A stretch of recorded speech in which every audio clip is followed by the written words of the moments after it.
In this video, we're going to look at how you pull a color key. This is typically referred to as green screen.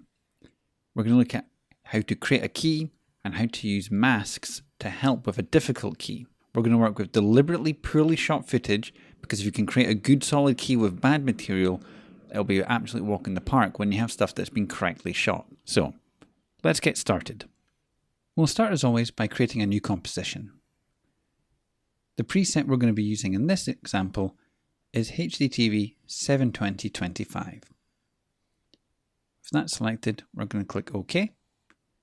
And then we're going to come and have a look at our footage. And we're going to start with our green screen image. So we're going to bring that down, add it to our comp. I'm going to trim my work area, and then I'm going to trim my composition to the work area. So let's play through it and let's assess the quality of the footage we're working with. So we have an actor in front of a green screen. It's a small portable pop-up green screen. So at the start of the shot, we can see a lot of other detail in the background not covered by the green screen. This obviously, when we perform a key to make the green transparent, won't be affected. So we'll have to deal with this another way. But if we look at the green screen itself, it's really messy. There's not a consistent shade of green across the whole. There are lighter areas, darker areas, and some kind of average for a large portion of it. She's also quite close to it, so there's some shadow as well. So in short, it's not the best. However, it is completely workable. So we have to take it in simple steps, the first of which is to get rid of this background.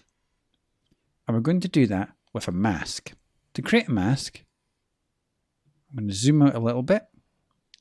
I'm going to ensure that my footage is selected. I'm going to take my pen tool. Now, as we've done in previous videos, we're going to draw a mask with the pen tool. The pen tool works exactly the same as the pen tool does in Photoshop and Illustrator. And it allows us to draw a Bezier curve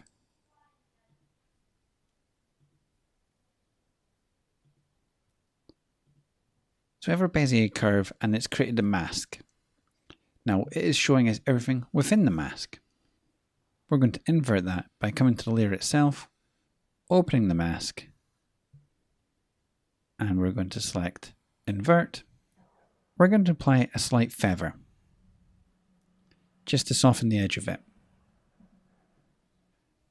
If the camera was static, our work at this stage would be done.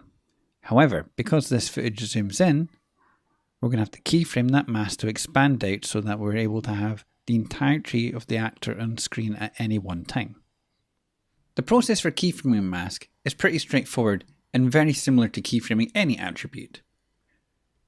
We're going to start by ensuring we have the selection tool selected, and we're going to move through until we get to a point where the actor is within the frame and getting to the edge of our mask. At this point, I will come down to the layer, open it up, and look at the mask. And we'll see we have mask path as an entry. This is the shape of the mask. And if I select the toggle animation on off button, I will generate a keyframe. Now, if I try and move the mask at this stage, I will literally move the entire mask. That's because I have the mask itself selected.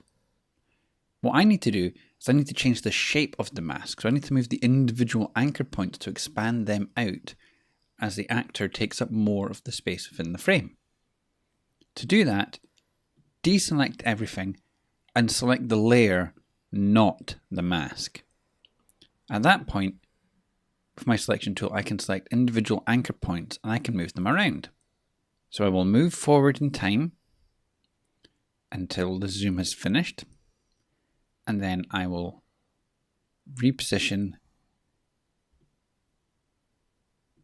the anchor points of the path until we have all of the actor visible.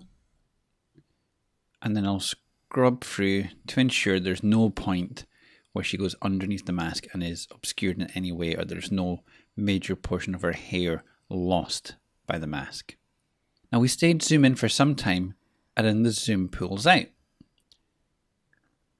So we're going to have to keyframe the reverse action. but we don't want it to move for a fair amount of time. So I'm going to move to the point where it begins to move, and then I will select the Add Keyframe button, and I'll add in a fresh keyframe, and then I'm just going to repeat that process in reverse. Select the layer, not the mask. Drag those anchor points in, ensuring that nothing is being obscured by the mask. I'll then scrub through the whole thing, ensuring that the mask is only revealing green at any point, and that the actor isn't being obscured by the mask as well. With that done, we're now ready to perform the key itself to remove the green. To perform a color key, we use an effect called Keylight. If I look in the search bar, I will find Keylight 1.2, and this is the effect we want, so we will apply that to our green screen footage. Using Keylight is fairly straightforward. The basic process is we select the color we wish to create the key from, and we balance various aspects to create a solid key so that none of what we want to keep is vaguely transparent, and everything we want to remove has then become transparent. So let's start that process and work through it. I'll start with my screen color, and I'll take the eyedropper and I'll have a look at the green, and I'm going to try and find a shade and tone of green which is kind of like the middle ground of the extremes, kind of the average of this. So not too dark, not with a hint of white through it, somewhere in the middle. And that will do a fairly good job. But if we look closely, we'll see that there's a shadow and fuzz around that might not be very easy to see, which is where our view comes in very useful. The view changes what we're looking at, whether it's the final result or, for example, the screen matte. The screen matte lets us see what is transparent and what is not. Black is transparent, white is solid, and you can see there's a lot of noise in this area here. This means we're not getting a clean key. This will have some level of opacity there to be overlaid on whatever is placed behind it. You'll also notice there's some areas within what we want to retain that are not pure white. So then things will appear to pass through and behind and be visible through the character in a way that we don't want. So to resolve this, we're going to play around with some of the additional settings. We're going to start with our screen gain. If we increase that, more will be included within the matte. However, it will start to lose fine edge detail, and it will also start to take in things that aren't part of the green screen. So we'll only take that so far, so we'll increase it a little bit. We're then going to have a look at our screen matte, and we've got rollback of the white and the black. If I increase the black, you'll see things that are close to black will be affected and included in the matte, and it will affect less things that are far away from black. So I can roll that up a little bit. Then we have white. If I decrease the white number from 100, it will do the same in reverse.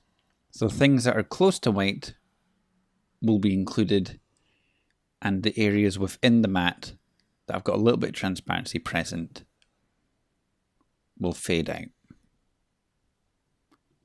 If I look at my final result, we then have a nice clean matte. There's some edge here, which we're going to deal with as well, with what's called pre-blur. As I increase that, basically the edge will have a slight feather before the mask is applied, and it will just soften that edge. If it's too high, things start to look really fuzzy and poor, but a little bit can really help. We'll look at our screen matte again. See, if we increase that, you can see how fuzzy that edge becomes, and that will start to look quite unnatural with hair and lose a lot of edge detail. There's some things that can really help, but a little bit goes a long way. So let's play that through. And you can see we still have this hair detail as well, which is really good. So now you can see we have our actor perfectly masked, no background, fully transparent. We're now ready to place a background behind her so that we're able to then finish the shot. In this example, the background is a CG city scene that has the same zoom at the same timing as her, so we're now placing her within this artificial street scene.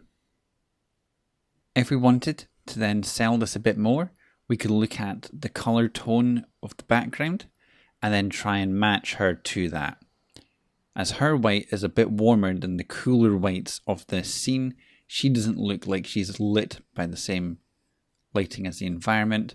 So for example, we might apply a lumetri color and then adjust the color temperature and tint it somewhat so that she looks a bit more embedded within the scene. We can also, for example, pull down the highlights because there's quite a lot of highlight in her face. It's reflecting. Push down the shadows. And now she looks a bit more embedded within that scene and that environment. It looks like she's a little bit more lit in the same ambient light that's present in the environment. This last step isn't 100% necessary, but it's always important when you're creating green screen to think about what you can do to ensure that the images look like they're blended together more fully. So I'm asking questions about the lighting in the hypothetical environment and how you can then apply what's happening there in terms of a color tone or cast or exposure to your character can really help sell the shot, even if it is, in this example, incredibly stylized and unrealistic. So that's using masks and color keys to create really solid green screen footage, even if you're working with poor quality material to begin with. Hope you enjoyed this video, and we'll see you in the next one.